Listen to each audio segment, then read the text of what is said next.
In tonight's programme, we hear from a group of Nottingham teenagers with a battle on their hands. In our comments slot, Michael Newman looks at some surprising sides to adult education, and I'll be talking to Anna Briggs about people who are at home looking after their sick and handicapped relatives. Hello again. First tonight, we're going to Nottingham. It was on the Ainsley estate that we met a group of teenagers, many of whom had been in trouble both with the police and with their neighbours. The problem, as so often, was having nothing to do and nowhere to go. Right, you see Lisa? The Ainsley estate's quite uninteresting as it happens. There's nothing to do for teenagers. There he is. I might go back a car, Chris. Well, when I'm on the estate, we just hang about, just moats the streets, hang about either the chip shop or the co-op, or just off the estate, the beach cell baths. Sad. Well, we got together as a group because we was in trouble on the estate. Disturbing peace and ABH and all that, mucking about on the streets. And people kept complaining because we used to play football outside their houses because we had nowhere to go. Come here. About 2 years ago, the probation service became aware of a group of teenagers on this estate who were committing offences and, as a result of that, going to court. The main reason for the offences, as the kids stated, is because of boredom and frustration with the lack of facilities. The probation service, in conjunction with other agencies, including Nottingham Young Volunteers and Nottingham University, decided to try and respond to this by forming an intermediate treatment group. Intermediate treatment is a way of working with teenagers who have, for many reasons, have found themselves in trouble. The teenagers have been complaining of lack of things to do. We've decided to help them to help themselves on this estate. First thing we decided to do was get a petition off the estate. They'd like us to have a club to cut down the trouble and that. And they said, we got 350 signatures, and we decided to take it to the council house in town to present to the Sheriff of Nottingham. It's not that.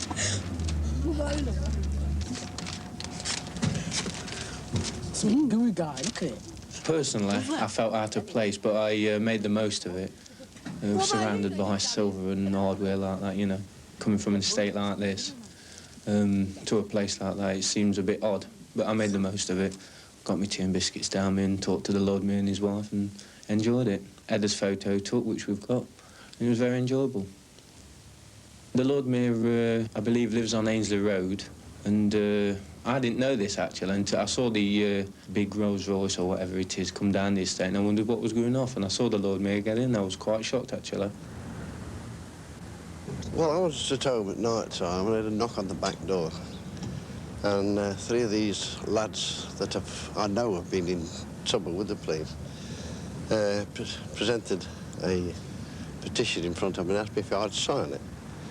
So I gave them the names and address and telephone numbers of the two councillors that's responsible for this estate. And they come and they said they would help as much as they possibly could with the probation service. They have gained the respect of the residents of the estate now because I'm getting no more complaints. People's not knocking on my door and saying, are you going to do something about these youths running amok about the estate? I've had not one complaint since, so it's working. But they still want a lot of help. The club is held at Robert Shaw Primary School on Southfield Road. We meet once a week from 5:30 until 7:30.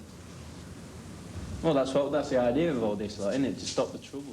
When we meet at the club, the first half hour we just sit round, have a drink, and just general chat between ourselves. Then we get down to sorting out how we can get one step closer to getting the club, and any paperwork that needs doing. And if we need any leaflets handing out, we'll do them at the club. But that's a part of the committee meeting, isn't it? They're the committee members. It's a committee, aren't it? For the public. How many people turn up to those public meetings? You're still on the streets, aren't you? Or not? What do you do? Yeah, where does the youth club fit into all that? Well, one of the club nights where a few of us went round the estate and took pictures of the possible sites where the club could be. And the other half is in the club and making models of the estate, so, and take a picture. So when the parents and that came in to have a look around, they could see what we was doing as well as talking about the troubles that we get on the estate. Come in on table tennis tonight. The manager's all right, let's in, it's that Scotland. Mr. Scotland don't let us in now. About 5 or 6 months ago, the police activity on the estate was large, and the police used to come down more or less every night, clearing us off. But instead of just coming and asking us to move, we got a lot of trouble, got a lot of lip, and we got pushed about a lot. Yeah. Same as us. Well, what we decided to do was we invited the Chief Inspector down and told him it was a problem. Well, they complained about the police patrol and they felt they were getting unjust attention. And, of course, this related to personalities between some of the youngsters there and a police officer. It was obvious that they generally thought they'd got a complaint, and because of this, I decided to alter the patrol requirements for this area. I felt at that time in career development for the officer concerned and the community relations generally, it would be a good thing to alter the system, to have different men patrolling it so that personalities couldn't be involved any longer. I think the crime rate's gone down because of the lowering of police activity, apart from the fact that people don't want to get into trouble, and by not getting into trouble, getting more respect on the estate from the adults and more likelihood of getting the youth club. Well, certainly, after that, and after we'd altered the patrolling requirements, our community constables visited together with myself.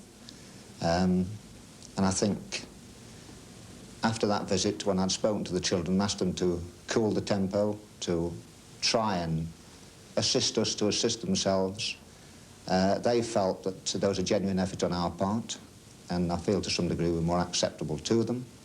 And since then we've visited fairly regularly, and in fact the children have asked me to attend at the adults meeting which follows the meeting they have at the school.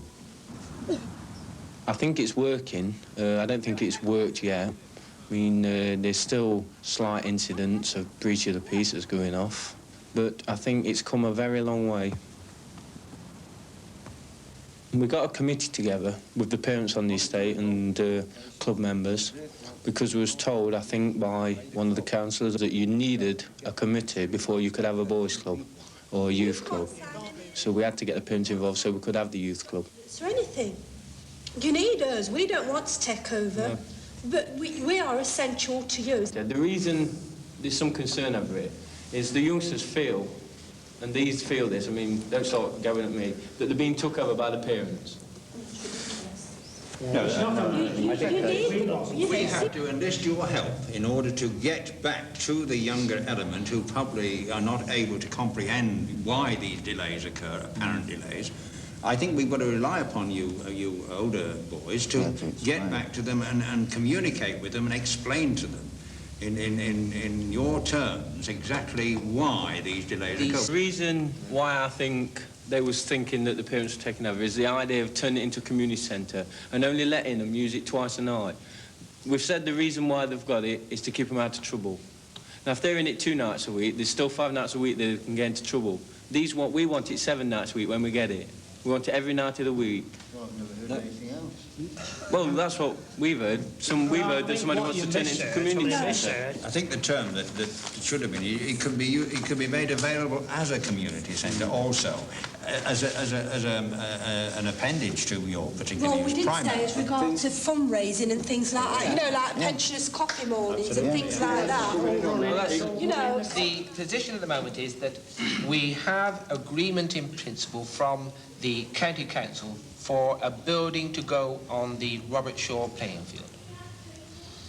But having got that, I reckon we're still in the ball game of a year to 18 months before we see a building of our own. Being so close to achieving it now, I don't think that we'd give up or we've ever thought of giving up. We've always wanted to prove that we could get it, so I don't think anybody's felt like giving up.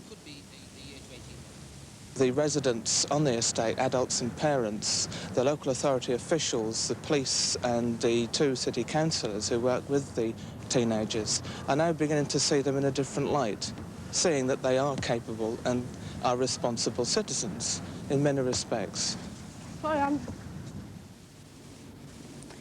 Well, they haven't got the youth club yet, but it looks as if the campaigning itself has provided some sort of alternative to vandalism and boredom. As Colin Butcher said, the whole project is in fact a form of what's known as intermediate treatment, and it certainly seems to have done more for the youngsters involved than any short, sharp shock at a detention centre. It's also very different from the sort of schemes that are sometimes offered, like canoeing or mountain climbing. The Ainsley project doesn't take the boys away from their home ground.